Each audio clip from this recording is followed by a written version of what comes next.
Hello everyone, this is Renie Johnson, Assistant Professor of English from Sri Sharda College for Women, Autonomous, Salem.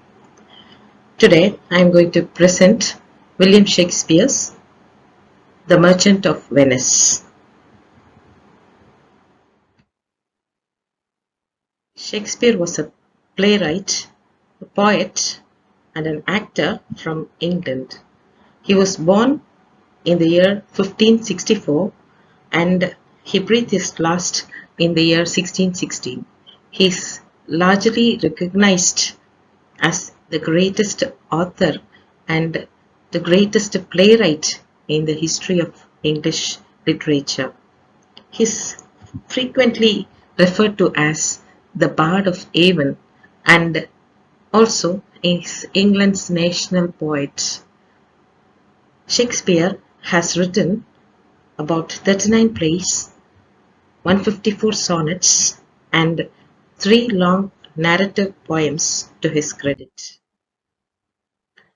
It is believed that William Shakespeare wrote his play The Merchant of Venice between the years 1596 and 1598.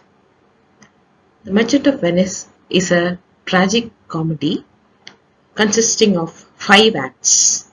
Although this play was categorized as a comedy in the first folio and had certain characteristics with Shakespeare's other love comedies, its dramatic scenes are remembered most. Here in the play, we find Bassanio, who is a young Venetian who is in need of a loan of 3,000 ducats in order to court Portia, who is a wealthy heiress from the city of Belmont. He goes over to his friend Antonio, who is a wealthy merchant in Venice, well respected and very influential person in Venice. Antonio's future is invested in his fleet, which is at sea. He visits Shylock, a Jewish moneylender who is enraged by Antonio's anti-Semitic behavior against him. Despite this, Shylock agrees to issue the short-term loan with the caveat that Antonio must repay it within 3 months' time, or else Shylock will extract a pound of flesh from him. Antonio nods in agreement and is very certain that his ships would arrive on schedule. All suitors are required to select one of the 3 caskets, and one includes a portrait of Portia due to the stipulations of a father's bequest. If he chooses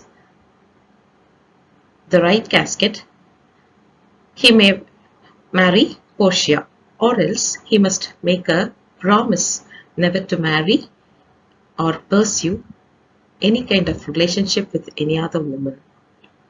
The Prince of Morocco and Prince of Aragon are disqualified in choosing the wrong casket. Bassanio's friend Lorenzo elopes with Shylock's daughter Jessica as Bassanio gets ready to leave for Belmont. Actually, these are the main characters in the play The Merchant of Venice: Shylock, Antonio, Portia, and Bassanio. Shylock is a Jewish moneylender. Shylock devises a cunning plan to exact revenge after being mistreated by Christians in Venice, especially the merchant Antonio, by viciously demanding a pound of Antonio's flesh as repayment. The play's Christian characters constantly make fun of Shylock's obsession with money, and they see him as an unnatural monster. Shylock, though, comes through in person as much more than a parody or a stereotype. Shylock is a complex character who occasionally shows signs of humanity. He is both a victim and a villain. Antonio, he is the merchant of Venice, who, out of his love for his friend Bassanio, signs Shylock's contract and nearly perishes. Antonio is a bit of a temperamental character, sometimes acting strangely depressed, and as Shylock points out, he has an unshakable loathing of Jews. However, Antonio is adored by his friends and shows Shylock mercy, although under some restrictions. Portia is a rich heiress hailing from the city of Belmont. She's only intelligent, and her intelligence rivals her beauty. Despite being constrained by a provision in her father's will that requires her to marry a suitor who rightly selects one of the three caskets, Portia still yearns to marry her true love, Bassanio. Portia is the most brilliant protagonist of the play, who poses as a young male legal clerk in an effort to protect Antonio from Shylock. Portia's speech on mercy, she talks about the quality of mercy. Portia is disguised as a young lawyer named Balthazar, begs Shylock for mercy after traveling from the fictional town of Belmont to Venice. Mercy and forgiveness are the two recurring themes in Shakespeare. The quality of mercy is not strained. It drops on to the world as the gentle rain does from heaven. It's doubly blessed. It blesses both the giver and the receiver. Mercy is most powerful when granted by those who hold power over others. It is more important to a monarch than his crown. His scepter shows the level of his temporal power, the symbol of awe and majesty in which lies the source of the dread and fear that kings command. But mercy is above that sceptered power. It is enthroned in the hearts of kings. It is an attribute of God Himself, and earthly power most closely resembles God's power when justice is guided by mercy.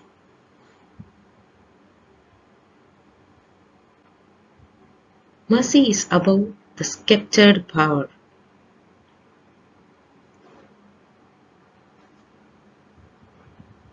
We pray for mercy, and in seeking it ourselves, we learn to be merciful.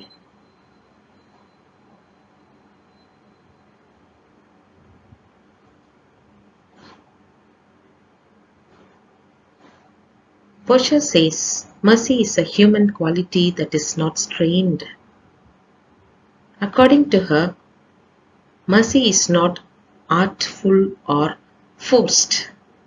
Mercy is a spontaneous quality that remains dormant in the soul.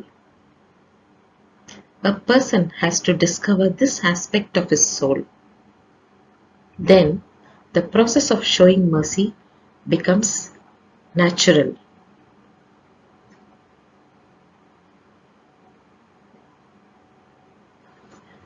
As Portia has to convince Shylock to show mercy on Antonio, she has to highlight the facts that reveal the greatness of this quality.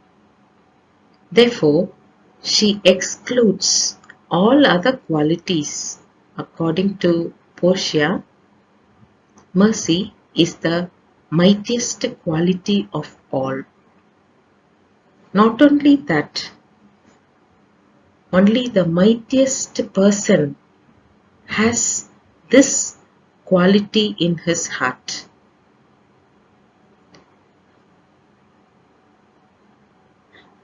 Here the speaker exalts the person who shows mercy to others. Shakespeare personifies mercy to a throned monarch. Mercy is like a monarch who is better than his crown. The crown is a symbol of royalty and power.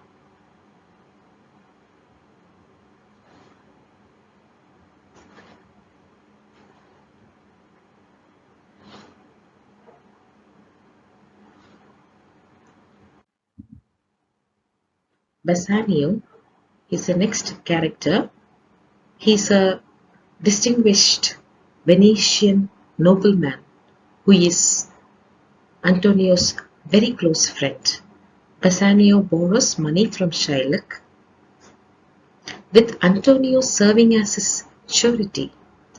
Despite being an ineffective businessman, Bassanio shows himself to be a desirable suitor by properly recognizing the casket that houses Portia's painting.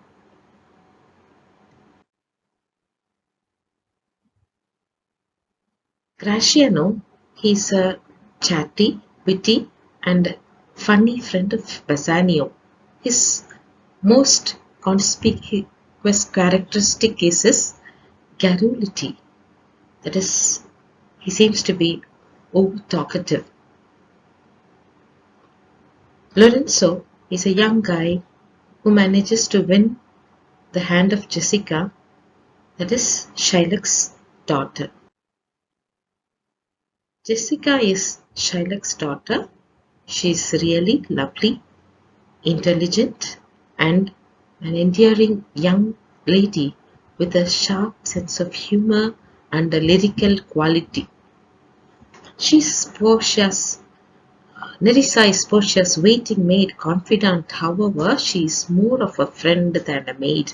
She marries Gratiano and escorts Portia on her trip to Venice and disguises herself as a law clerk. There are many important themes in the play The Merchant of Venice. The importance of money, self-interest versus love, cycles of antagonism, hatred, that is, friendship, financial precariousness, prejudice, revenge, Christianity and Judaism. These are the various themes. And let's see the first one, the importance of money. So the central theme of the play, The Merchant of Venice, is trading of money and its relative worth to other things such as love and relationships. The play originally presents Shylock as a figure who is primarily concerned with his money, in contrast to the Christian characters who are shown to be more devoted to their families, partners, and filial ties. These paradigms are, however, questioned throughout the play and ultimately overturned by Shylock's insistence on getting his way regardless of the cost, which suggests that he is more dedicated to justice and revenge than he is to wealth.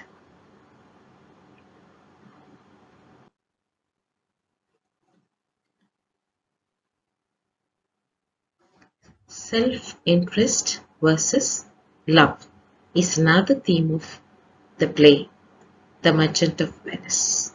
The fundamental distinction between the Christian characters and Shylock seems to be that the Christian characters prioritize interpersonal connections over professional ones, whereas Shylock is purely motivated by financial gain. Certainly, this is how the Christian characters see the situation, while Shylock agonizes over the loss of his money and is rumored to rush through the streets screaming, "Oh my ducats, oh my daughter." Merchants like Antonio lend money without charging any interest and put themselves in danger for those they love. With these statements, he appears to appreciate his money at least as much as he values his daughter, indicating that his need for money comes before his devotion to her. Further examination, however, reveals that this purported distinction between Christians and Jews is false. Shylock appears to be more upset by the fact that his daughter sold a ring that his late wife, Leah, gave him before they were married than he is by the loss of the jewellery's financial value when he first encountered him in Act 3, Scene 1. Shylock does value some human connections more than others. He also demonstrates that his animosity is considerably bigger than his greed by insisting on getting a pound of flesh rather than any amount of money. The next theme is the cycles of antagonism. Throughout the play, Shylock contends that Antonio's treatment of him in the past effectively formed the basis of his retaliatory behavior, implying that he learned to be brutal from those whom he currently controls. Shylock's argument that he is only acting in accordance with what he has experienced raises bigger problems about villainy, accountability, and the cynical nature of hatred, even though one cannot certainly absolve him of his actions. The fact that Antonio just wants Shylock to become a Christian at the end of the play shows that this cycle of injustice might eventually come to a stop through compassion and understanding. The play depicts a variety of intimate friendships, including that between Portia and Nerissa, Bassanio and Antonio, Graziano and Bassanio. In many respects, these friendships are prized above romantic relationships and have considerable influence over the choices made by the individual characters. For instance, despite frequently helping out his friend financially, Antonio voluntarily owes Shylock money on Bassanio's behalf. In this respect, he plans to liberate Antonio from Shylock's demands. Portia and Nerissa collaborate. Graziano stays true to Bassanio throughout the play. The play makes the argument that these connections are more valuable than the allure of wealth or fame, a viewpoint that Shylock, the play's villain, repeatedly exhibits signs of rejecting. Financial precariousness. Money is at the heart of the play's fundamental conflict, and several characters, most notably Antonio, Portia and Shylock are shown as affluent or financially successful. However, as the play's events move on, money starts to take on more abstract meanings and is ultimately represented as being quite erratic and unpredictable. For instance, Antonio starts as a prosperous trader but finishes it unable to pay back the debt he took from Shylock. In addition, almost every affluent character in the play struggles with the feelings of despair or unfulfillment. As a result, the play adopts a skeptical attitude regarding money and the chase of fortune above all else, implying that relationships like friendships are more dependable and durable. Prejudice. Perhaps the most important driving force underlying several characters' actions throughout the play is prejudice. Anti-Semitism or prejudice towards Jews is most overt example of bigotry in the play. Here, Antonio calls Shylock a dog several times, and several people attribute Shylock's harshness and miserliness to his Jewishness. Shylock, who harbors his own misconceptions about Christians, is horrified to hear that his own daughter Jessica decided to marry a Christian. The fact that Shylock is coerced into becoming a Christian at the end of the play is substantial punishment in spite of its limited repercussions. The Christian characters appear to prevail in the play's finale by depriving Shylock of his Jewish identity. Revenge. In the early modern ages, revenge was a very common topic, commonly seen in tragedies. Despite being a comedy, The Merchant of Venice contains a character who is determined to take revenge on those who have wronged him. After hearing of the mistreatment he endured at the hands of Christians, readers at first empathize with Shylock. Nonetheless, he quickly becomes blinded by his need for retribution above all else. In fact, when Portia finds a gap in Shylock's contract with Antonio, it is his desire for revenge, not justice, that ultimately causes him to lose. Next, Christianity and Judaism.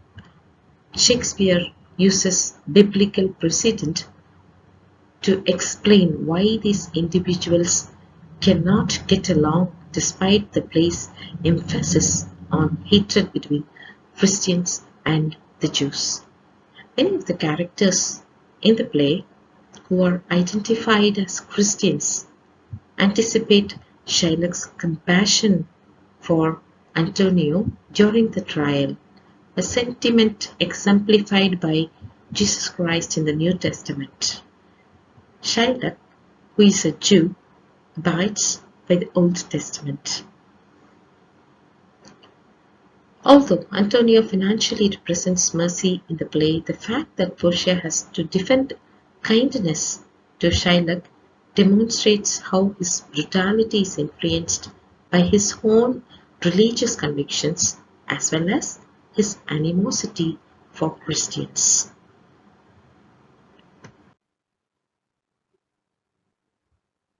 The symbols in the play are the caskets, the pound of flesh, Leah's rings, Portia's rings, and the cross-dressing.